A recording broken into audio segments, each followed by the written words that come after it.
Welcome to the Tech Talks Daily Podcast, where you can learn and be inspired by real-world examples of how technology is transforming businesses and reshaping industries in a language everyone can understand. Here is your host, Neil C. Hughes.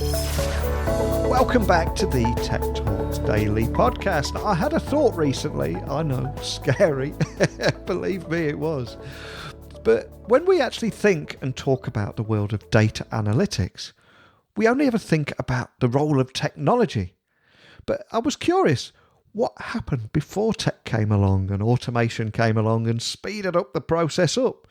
Those days where we had people sat at desks just looking at spreadsheets for 8 hours a day. How has that space evolved over the last 10 plus years? So I invited Prasad Kothari onto the podcast, and he's from a company called the SmartCube.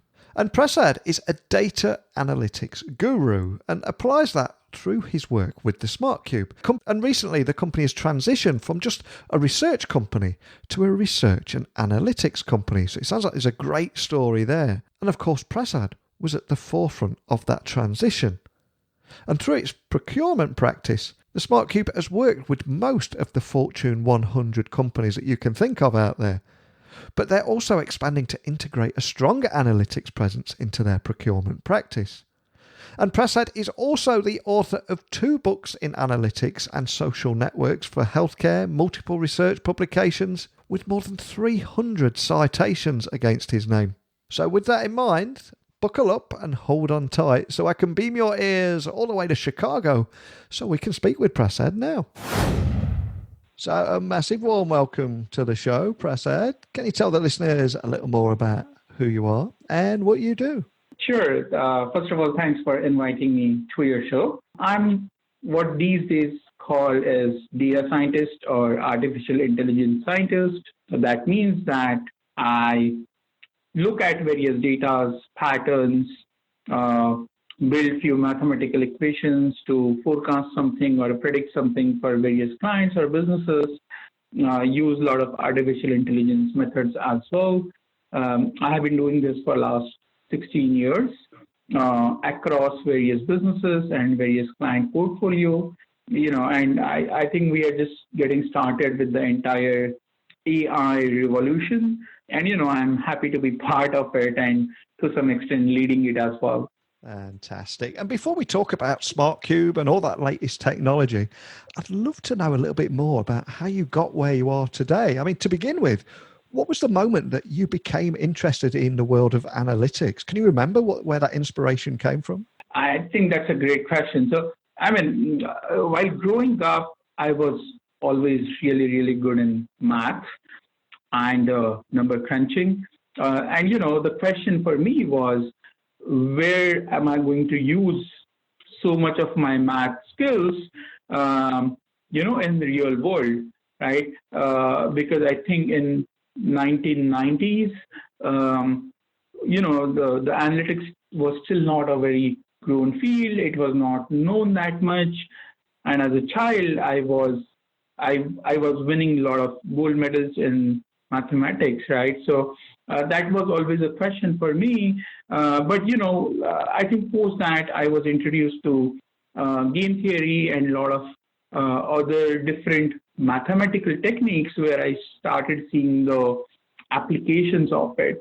Especially, when I read The Beautiful Mind by John Nash in around 1998. I think that was the time I started realizing that, how all these mathematical models are getting applied in the real world, etc. Probably that was the time I realized that there's this field which exists and, I would do really good in that field. Obviously, I went on to do my engineering, did my first job as a data scientist. Post that, I wanted to learn more, so I did my master's. I was exposed to some of the most amazing professionals and scenarios in whatever is possible in data science. For example, one of my research assistantship in college or university was to work in a LPL lab, which was taking all the image data coming from the Mars mission, which was conducted by NASA that time, and I was responsible for analyzing all that image data, right? My second RA was at College of Pharmacy, where I was responsible for analyzing protein drug interactions using that data, building neural networks to preempt how these different molecules and drugs will interact with each other. So, these are some of the examples and exposures which I got pretty early in my life, which kind of made me very holistic data scientist. And that means that given any domain, given any data, I was able to draw meaningful insights and build some models which were either used by scientists or used by business leaders. I'm curious, what interesting analytics projects did you then go on to work on over the years, and how have you actually seen technology evolve? Because it really has transformed the space, hasn't it, over the last 5 to 10 years? Absolutely. So I think when some of the projects which were really, really good that time were around in life sciences analytics around drug discovery optimization and clinical trial optimization and clinical trial analytics and so on, which were really, really good because then I could see the real impact of analytics and data science in life sciences and how it can help various people, including some of the work around real world evidence, real world data, etc. Right? When it comes to the SmartCube, which is the current company I work at, we have done tons of work in data science and AI around helping our clients, whether it comes to retail or CPG or life sciences. And, just to give you a couple of examples, we have been doing a lot of work around, how to optimize the media spend for one of the beverage clients. And while optimizing media spend, still keeping the brand impact intact through our models, which is one of the unique cases currently we are working on. And here in 2020, of course, you've helped the SmartCube transition from just a research company to a research and analytics company. So can you tell me more about that and also what it means for the future of SmartCube? Absolutely.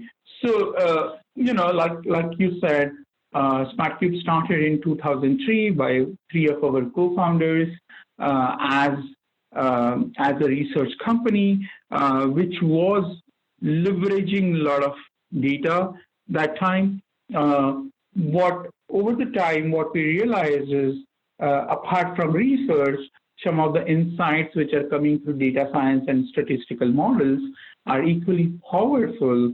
And if we club the insights from research and analytics together as one offering, our clients see a lot of impact on their top line and bottom line as well. When I say top line, it might mean something around sales analytics, marketing analytics, etc. When I mean bottom line, it might mean something around procurement analytics, transportation analytics, supply chain analytics to optimize the costs.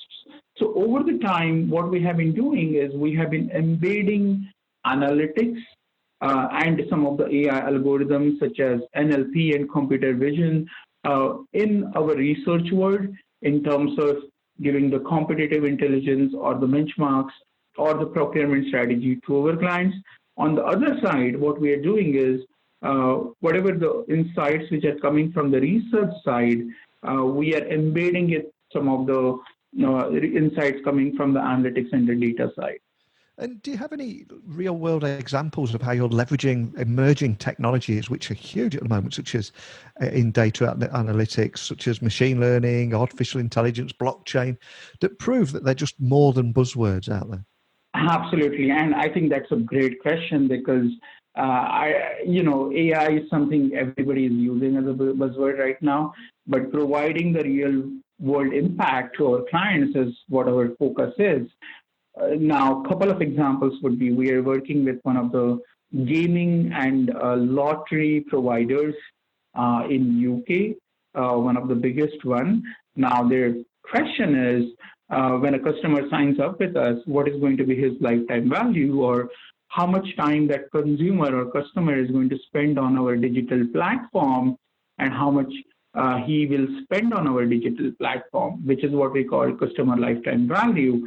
Now, we have been using a lot of AI techniques and the statistical modeling to actually predict based on certain features of each of the customers and their attributes, how much time they will spend on a digital platform, etc. And not only that, but based on that, we are able to run smarter pricing and promotions on those customers to make sure that they are getting those hyper-personalized recommendations with respect to what they would be interested in next. So that's one example where we are using a lot of AI in the digital world. The second example is one of our clients in UK, it's the industrial clients, which keeps on getting a lot of calls in their call center, and they would like to understand the calls coming in while they are coming in. Hence, we did a lot of speech mining and text mining for them to understand before even the agent picks up the call, what that call would be for, and classifying that call accordingly so that one, it will be answered in much better way. Second, while answering that call, we are leveraging all the past data, and learning from the past data in terms of the most optimum answer for that call. So these are a couple of examples varied across industries where we are able to use AI. These projects have been delivered and our clients have acknowledged the impact these AI models have provided. And for any business leaders that are listening to this podcast right now, how do you think they should be rethinking intelligence and actually leveraging these technologies we're talking about to give their organization a competitive edge? I think the first question every business leader has to ask, after believing in AI is their organization AI ready, right? And what that means is, do they have right data stack? Do they have right data assets? Do they have right technology stack? Do they have right people talent? Do they have right vendors?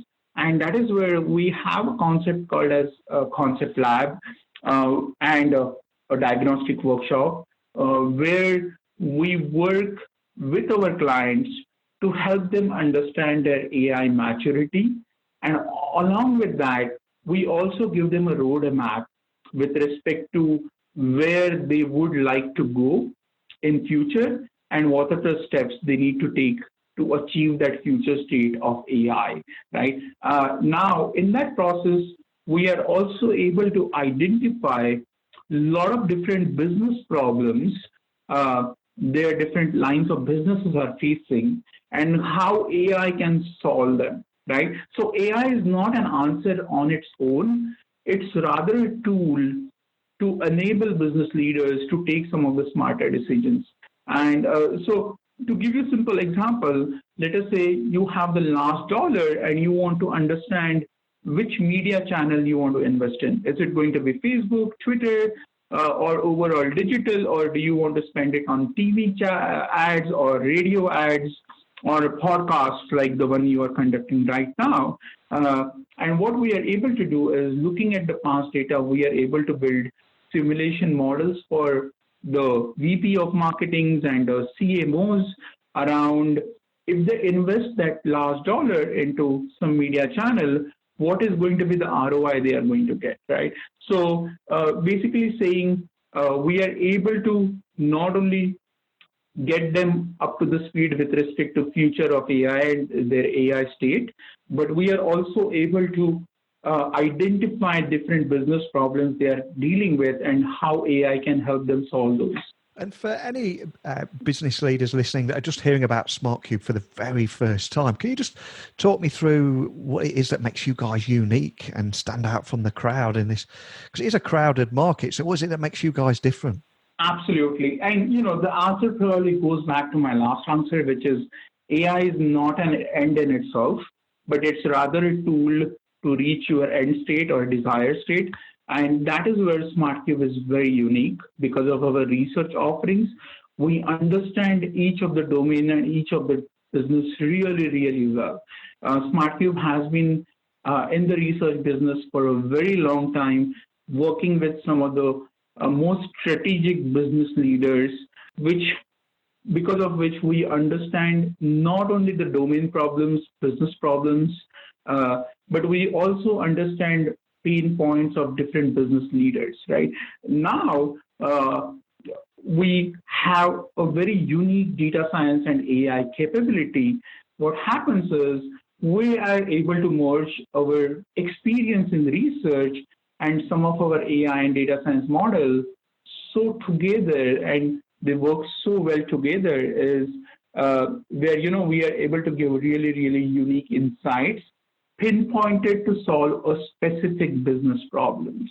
And that is where the real impact of AI lies, because you can get a lot of AI scientists and data scientists who might not have that much of a depth in the business knowledge or the domain knowledge, or you can get a lot of business advisory experts who will have tremendous knowledge in the business, but they might not be able to write all the algorithms which we are able to. And that is what is unique about us.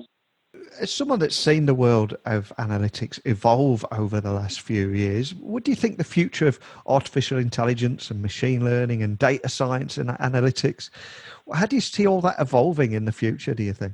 I think the industry has finally, have moved from AI being just a buzzword to seeing actual impact of AI, right? And to give you a couple of use cases, there are a lot of computer vision models which are running these days to identify the diseases early from MRIs or X-rays, etc., right? Or there are computer vision models to analyze the satellite images and few other images, image data. There are AI models which are able to analyze the speech data. We have been using a lot of models to analyze the text data. Then there are technologies like blockchain, etc., which are building better data exchange methods through which data can be transferred between different players very easily and verified very easily, right? So the way I see the AI in future might lead to some kind of singularity where data is exchanged through various retailers, CPG players, etc., very easily, or even with life sciences companies where HHS is launching a new interoperability policy this year, where to come up with better patient outcomes or treatment outcomes, they are proposing data operability amongst all different EMR, EHR systems, and some of that can be powered by technologies like blockchain, etc. Right now, that's the exciting side about AI, along with a lot of power which AI brings. There is also certain responsibility, which is ethical use of AI, where all the business leaders are equally concerned about all these genius data scientists or AI scientists or whatever we call them. Are they using the AI in the right way, right? Because one side, AI can be used to prevent frauds. The second side, AI also can be used to create fraud. One side, AI can be used to detect misinformation in the news or fake news. But the same AI, such as generative adversarial neural networks, can be used to create deep fakes, can be used to create fake videos, can be used to create fake news, right? So we have to keep the right balance when it comes to ethical use of AI. And looking into the future for SmartCube, how are you guys going to continue expanding to integrate a strong analytics presence into the procurement practice? Is there anything you can share about the kind of future that's ahead for you guys? Absolutely. So our procurement practice is one of the most matured practice, and we use a lot of AI and analytics in the procurement practice as well, whether it is respect to spend visibility or spend optimization or spend forecasting, and being strategic partners with a lot of CPOs in terms of understanding the spend and giving them proper supplier identification, as well as the supplier risk. We are really, really good in that part. Recently, what we have also been doing is developing a lot of assets around our procurement and supply chain capability. Some of those assets are around transportation analytics, where we are able to optimize the network routes and the fleet optimization and so on. Some of those assets are more on the machine learning side, where we are able to use some of the unsupervised learning algorithms to give smarter answers to CPOs. What we are calling that asset is something similar to Alexa for business leaders, where they can ask any question to our AI model in terms of what was the advertising spend last week, how it compares with the industry, or on the procurement side, what was the spend in the XYZ domain, and our product itself will give those answers. So these are some of the things we are doing in terms of procurement, supply chain, or otherwise as well, where we have smarter assets. We have a lot of experience of using those assets and algorithms for smart spend. And on the top of that, we are enriching our data sets at a continuous level. That means that we have started using a lot of third-party data sets such as weather, etc., to enrich our insights further. Fantastic. And for people that have heard about you for the first time today and want to find out a little bit more information or ask your team any questions, what's the best way of finding SmartCube online? Absolutely. So our web address is www.thosmartcube.com. You can also write an email to us at info@thosmartcube.com. And you can connect with me directly on LinkedIn as well. So those are a couple of options, which can be used to reach out to us. And we are pretty prompt in responding to all our clients and the requirements. Excellent. Well, I'll add all those links to the show notes and the blog post that will accompany this podcast episode. Now, I've really enjoyed chatting with you today because I think everyone can get a little bit fatigued talking about machine learning, AI, blockchain. But the really exciting thing that I'm getting from our conversation today is they're soon going to be proving that they're more than just a buzzword and actually help businesses make those data-driven decisions that we keep reading about. So a big thank you for coming on and sharing that story with me today, Prasad. Absolutely. Thank you. So the SmartCube is a leading data science company, and I really enjoyed talking about the data science and topics around artificial intelligence and the number of different interesting cases that he's worked on, and also, of course, discussing the future of AI, machine learning and data science. But I also loved hearing about what inspired Prasad to enter this space and how he's seen that landscape change and the industry evolve. So again, my curious mind is working overdrive. If you're listening to this podcast anywhere in the world and you've seen your country, your industry evolve dramatically and have a few tech tales to share, remember, there's always a seat waiting for you on this podcast. Now, I do have, I think, 50 episodes booked in, so there's around about a 6-week wait. But if you're patient and you'd like to come on here, simply send me a quick email, techblogwriter@outlook.com, tweet me at Neil C. Hughes, and you can browse through over 1,100 other podcast episodes over at my website, techblogwriter.co.uk. But all that talk of data analytics and data science is making my head hurt, so I'm going to have a lie down now. But a big thank you for listening, and until next time, don't be a stranger. Thank you for listening to the Tech Talks Daily Podcast with Neil C. Hughes. Remember, technology works best when it brings people together.